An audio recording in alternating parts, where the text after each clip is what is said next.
Shalom a todos. Este día estamos, eh, eh, eh, digamos, un nuevo capítulo de la Torá. Estamos viendo un nuevo libro que se llama Bamidbar, que es lo que significa específicamente es en el desierto.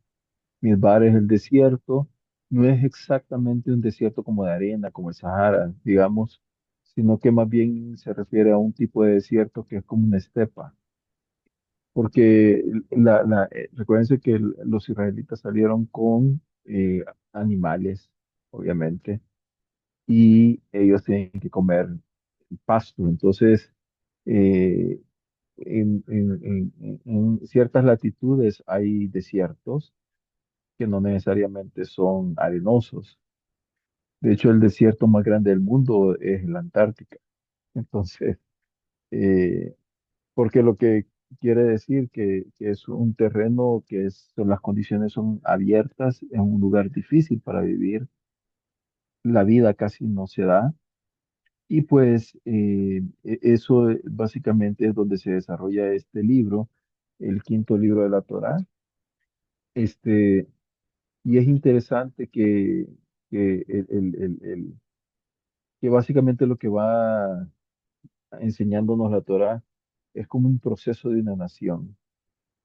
De hecho, yo me preguntaba ahora, este, ¿cómo es posible, digamos, que la Torá como tal, voy a hacer un montón de cosas que tengo abiertas. ¿Cómo es posible que la Torá realmente empieza, digamos, en cierta manera, eh, bueno, del caos llega el orden, del orden, cuando el hombre vive bajo la obediencia de Dios, pues hay una relación, digamos, de equilibrio en donde el cielo y la tierra son uno. Básicamente el mundo espiritual y el mundo físico eran uno cuando estaba Adán y Eva. Y luego, por decisión del hombre que decide comer de un árbol prohibido, que en sí no era una manzana como nos enseñaron en la Edad Media, sencillamente se habla que era un fruto que era delicioso a la vista. No dice qué era exactamente o cómo era, pero, pero sí da las características del por qué razón lo tomaron. Y el fruto en sí no era posiblemente una alegoría, ¿no? Y el hombre decide desobedecer a Dios y pues ahí hay una partición del mundo donde se quiebra el mundo físico con el mundo espiritual y, y entonces Dios dicta primero que va a haber ciertas consecuencias de esas acciones. La primera es que los hombres dejamos de ser inmortales en el cuerpo y físico, inmortales en el alma, digamos, porque el alma es inmortal, regresa al Creador, pero el cuerpo, pues, un día va a dejar de existir. Y ese es como el primer punto. Y el segundo es que eh, teniendo la bendición de tomar del fruto, que ese era el trabajo que teníamos que hacer, de recoger los frutos del huerto, pues ahora tenemos que labrar, tenemos que trabajar. Trabajar. Y las mujeres dice que también van a sufrir dolores de parto, ¿no? De paz. Este, eh, y que va a haber no solamente dolores de parto físico, sino que les va a acompañar todo el resto de su vida, digamos, esas preocupaciones, así en términos generales, de lo que implica ser una madre. Digamos, los padres a veces, en mi caso, a veces yo tiendo estoy muy cansado, tiendo a dormirme, no espero a mis hijos si es muy tarde, y solo le pido a Dios, los encomiendo y ahí me quedo dormido. Pero las madres tienen una resiliencia bien alta que hace que esperen a sus hijos a la hora que sea, no importa que eso implique un desgaste físico para ellas. Eh, y así nos hizo Dios, así es simple. Ahora, Pero ujú, yo hice eso con mi primer hijo. esperaba, pero después yo Ujú. lo dejo a Dios también. Ya me voy a dormir, Exacto, porque ya tú lo pones, como dices tú, ¿no? Lo pones a Dios todo y tener fe. exacto. Sí, y yo creo que eso es bueno, pero hay un sexto sentido de las mamás que aunque estén acostadas o que estén disque dormidas, Esperando, siempre están pendientes están en su pendientes mente. O en su sea, mente. sí pueden cerrar los ojos, pero su mente es increíble, Sí, están ahí. porque están ahí, pero pendientes. O sea, puede entrar a las 2 de la mañana, por decir algo, y la mamá siente que Ya, entró. En sí. cambio, el varón ni cuenta se dio si entró o no. Entonces, y claro, y después de eso empieza a ver como la Torah empieza a describir eh, que esa ruptura de la relación cielo-tierra, Dios-hombre, Dios siempre quiso mantener una relación cercana con todos y empieza a buscar cómo interrelacionar, digamos, y restaurar esa relación. Pero para eso necesita, para una relación que exista, necesita de dos personas. Primero que las dos personas estén dispuestas a interconectarse, a generar comunicación y a generar de alguna manera intimidad. Intimidad me refiero a que quieran hablar una persona con otra, preguntarle, pasar de una información a hablar al corazón, este, pasar de dar datos a preguntar sentimientos, por ejemplo.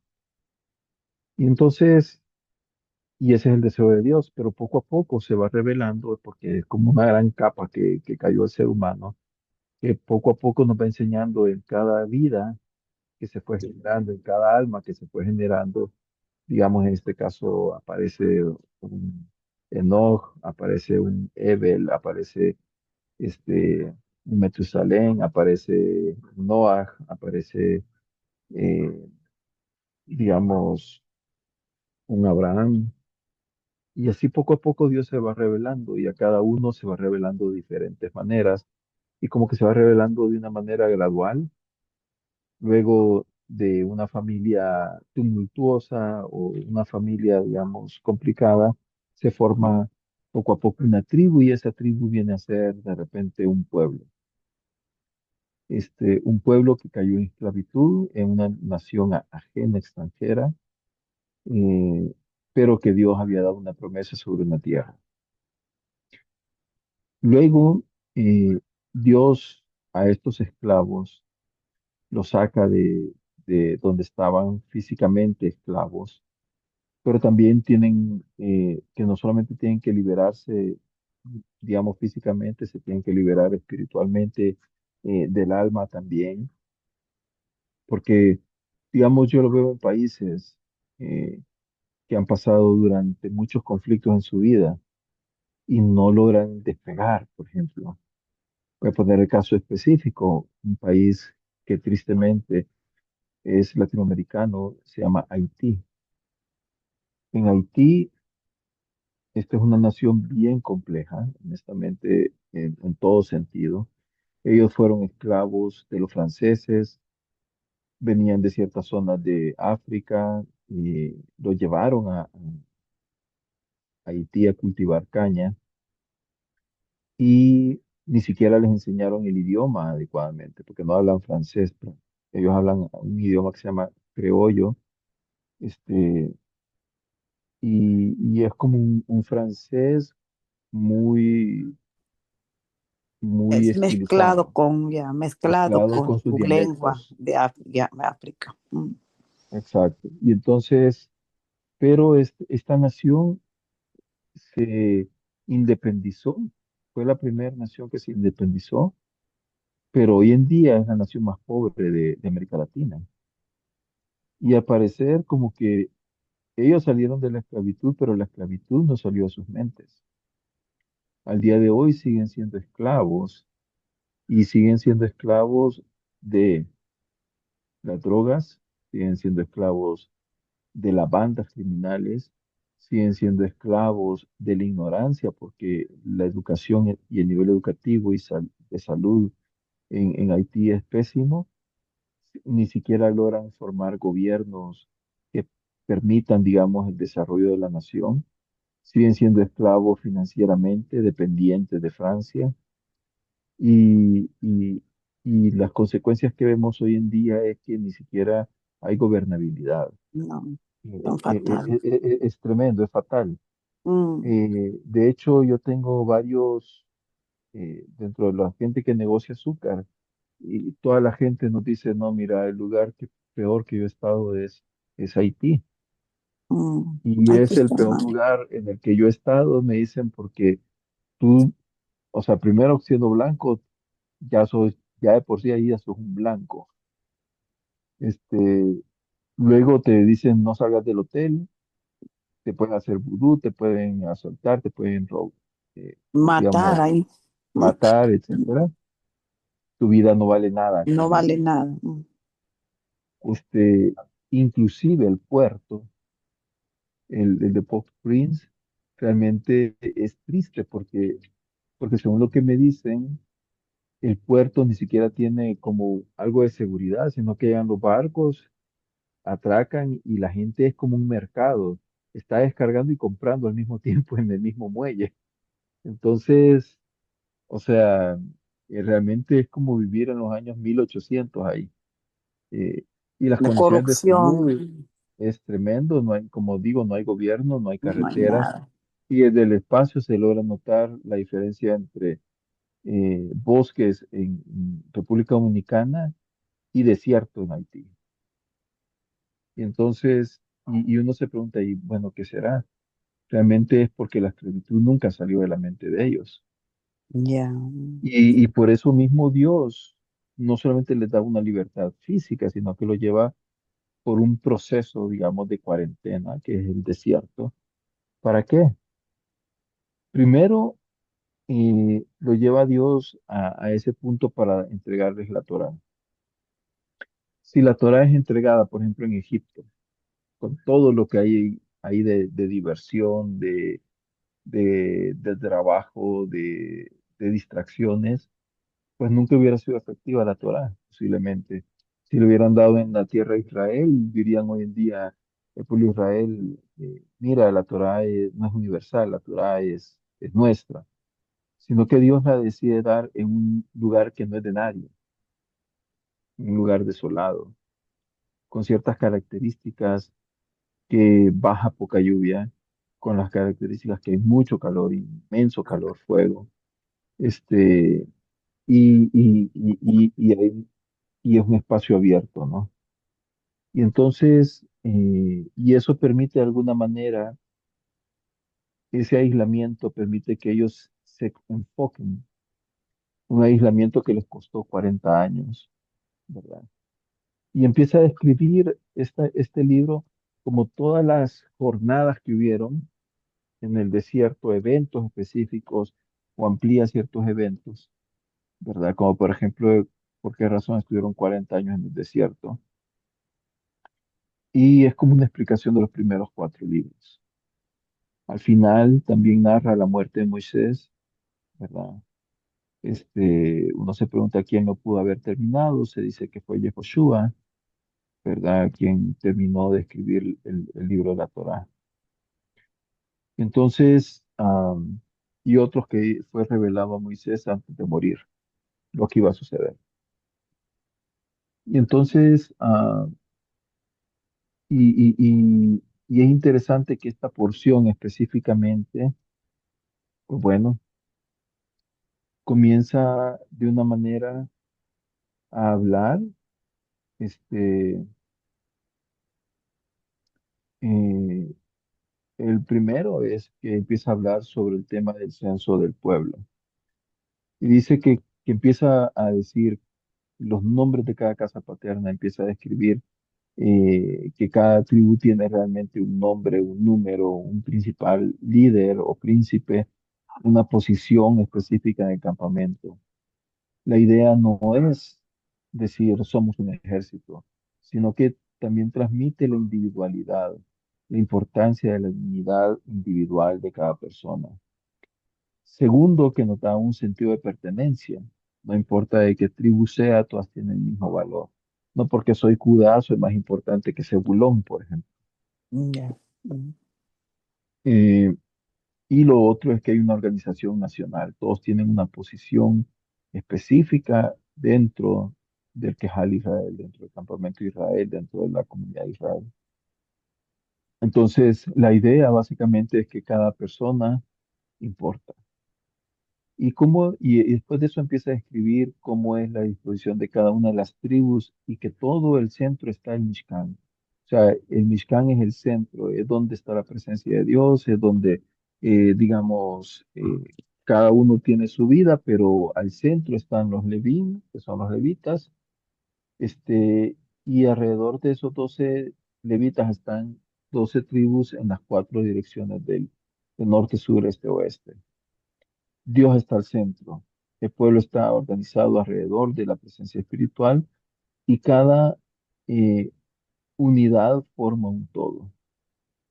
Cada tribu se dice que se conservó una bandera, una identidad, un lugar propio.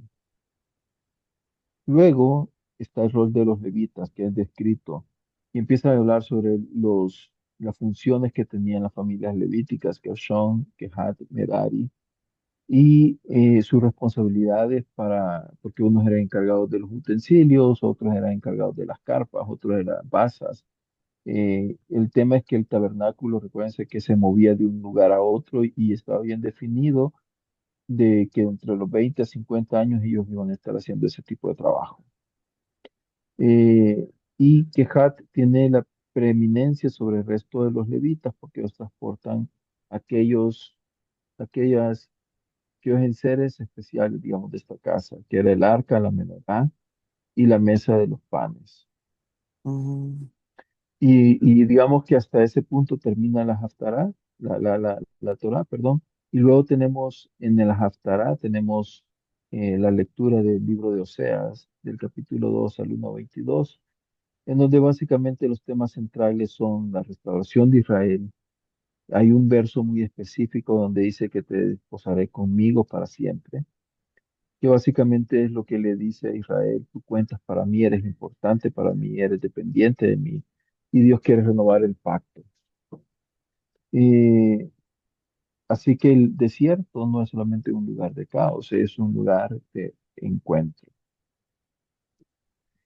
Y casualmente esta porción se ve mientras usualmente estamos en el conteo de Shavuot.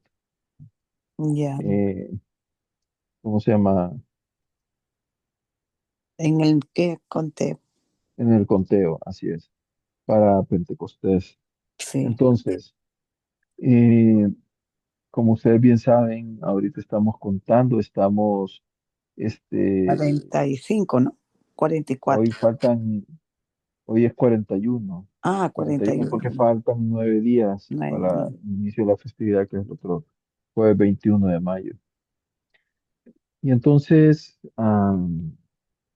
y básicamente lo que quiere decir que es la renovación del pacto, eso es lo que quiere decir. Dios nos da el pacto, lo quebramos, este, y después de eso, a los 50 días, pues él decide darnos otra vez la que tuvo el contrato de relación, digamos, Con con él. Dios. Mm, Entonces, ¿qué es lo que intenta, digamos, básicamente enseñarnos esta relación? ¿Por qué razón lo estamos haciendo? Porque se da Shavuot este, en esta época, ¿verdad? Bueno. Básicamente, creo que uno es que la Torá fue dada en el desierto, como les decía, eso da idea de universalidad, ¿verdad? ¿Por qué razón la Torá no fue entregada, por ejemplo, en Jerusalén, ¿verdad? Entonces, y el desierto, pues básicamente no pertenece a nadie en aquella época. Luego pasamos de esclavos a un complemento ordenado, ¿verdad? hay responsabilidades, hay estructura, hay organización, hay una misión colectiva, sino que ya nos dan ya no es libertad física, sino que nos da un propósito espiritual. Y cada tribu tiene un lugar, cada tribu tiene bandera, posición, función, identidad, pero aunque cada uno es diferente y tiene sus diferencias, todas rodean a Mishkan y todas son importantes. Entonces, y la pregunta que les decía, ¿por qué razón como que la Torah nos quiere decir, miren, porque digamos, la Torah no finaliza, este libro no finaliza con el final feliz, digamos, ¿verdad? De los cuentos de Disney, eh, en donde el príncipe se casa con la princesa y son felices para siempre, ¿no? Tampoco finaliza con que ya entramos a la tierra de Israel, no, se queda en una pausa como ya para entrar y luego empiezan ya los escritos por Josué, ¿no? Pero la Torá no es que finalice un ciclo y es como de alguna manera, creo que estaba tratando de decirnos la Torá, mira, eh, el fin no es la conquista, Yes. el tiempo, el templo, la estabilidad, ¿verdad? Sino que realmente termina la Torá con Moshe viendo hacia la tierra prometida desde lejos, ¿verdad? Y el pueblo caminando, ¿verdad? O sea, no es como un cierre para un libro, queda como en veremos, ¿no? Y entonces son de esas películas que a uno le caen mal, Ya. donde, este, donde digamos que se queda como inconclusa y uno se queda pendiente como, ¿y qué habrá pasado ¿Y qué entonces? habrá pasado? En signo de interrogación. Exacto. Y entonces, pero lo que es como que nos dice la Torah, es más importante el camino más que el destino, ¿ok? O sea, el tema es que tenemos que ir, y así es la vida. Sí. Pensábamos que, ya logré el éxtasis espiritual, ¿verdad? Por decir algo, y de aquí no voy a pasar, no. Siempre hay una oportunidad de crecimiento, siempre hay una oportunidad de mejorar, este, De avanzar. siempre hay partes que hay que mejorar, avanzar. Mm. Entonces, en ese sentido hay movimiento, hay tensión, hay búsqueda, hay un reajuste, digamos. Y lo que nos quiere decir Dios es que en el desierto específicamente no voy a poder controlar todo. Ahí dependo de agua, dependo de sombra, dependo de calor, etcétera, de frío. Ahí en el desierto uno se transforma, ¿verdad? Uno ve la vida distinta. Yo he estado viendo una serie, National Geographic, así la llevo bien lenta, pero se llama North to Pole, Pole to Pole se llama, Polo a Polo, y es de un famoso actor que se llama Will Smith. Es muy buena, porque esta, digamos, eh, eh, digamos, serie trata sobre lo que a él le sucedió después de un Oscar en donde alguien empezó a molestar a su esposa porque padecía de alopecia, creo que se llama, que es la caída de cabello. Él se levanta y le da una bofetada a la persona que estaba haciendo esa broma pesada contra su esposa. Y entonces, y La después de vida real. eso, como que eso fue en la vida real, eso fue Ok. hace como unos 3, 4 años. Y a partir de eso, Bajó. él estaba en el top de las filmaciones, actor cotizado, músico bien pagado, Oh, y de repente como que todo se le vino para abajo. Y entonces se queda como sin rumbo, sin sentir qué estaba haciendo. Y entonces, y ahí es donde él decide hacer este viaje solo, solo con un equipo, me imagino yo, pero lejos de su familia, digamos. Y es como un bar, y se va a la Antártica, se va al Amazonas, se va a unas islas del Pacífico, hasta ahí me he quedado. No sé hacia dónde más va, pero en todos los lugares va caminando solo, pero va aprendiendo. de cada una de las culturas, que posiblemente no hay riqueza, eh, digamos, material, no hay pero una espiritual. onerosidad como comodidad, etcétera. Viven de la tierra, son pueblos olvidados, Novedades. pero realmente esta La gente paz está por tiene ahí. la paz, Ya, tiene alegría, tiene alegría. felicidad, tiene, a pesar que no tienen, a pesar que están muy privados de un montón de cosas. Y se nota cómo la gente, al estar reconectados con la naturaleza, son muy Son felices. O felices, sea, sí. por Eso es ejemplo, verdad. uno puede ver a los niños tirándose a un río o tirándose al mar desde un árbol, por ejemplo. Ya. Entonces, y cuando hacen eso, uno puede notar una alegría real de parte de estas criaturas, ¿no? Mm, Este, comen de la tierra, obviamente, beben agua de la tierra también, mm, este, caminan descalzos, la ya. mayoría de ellos, en los pueblos en los lugares que ellos han ido, y entonces como que le trata de buscar como sentido un poco a la vida, pero hay algo una idea que yo creo que era bien importante, que la hace, eh, y le dice un monje budista, ¿verdad? A Mm, ellos, porque fue como a los Himalayas. Ah, y entonces, y le dice este monje, imagínate que van dos personas discutiendo en un avión, van peleando, dice, pero en ese momento les dicen a esas dos personas que van eh, peleando y a todos los que están dentro del avión y les dicen, miren, hemos tenido una falla en el motor, necesitamos aterrizar de emergencia, siéntense.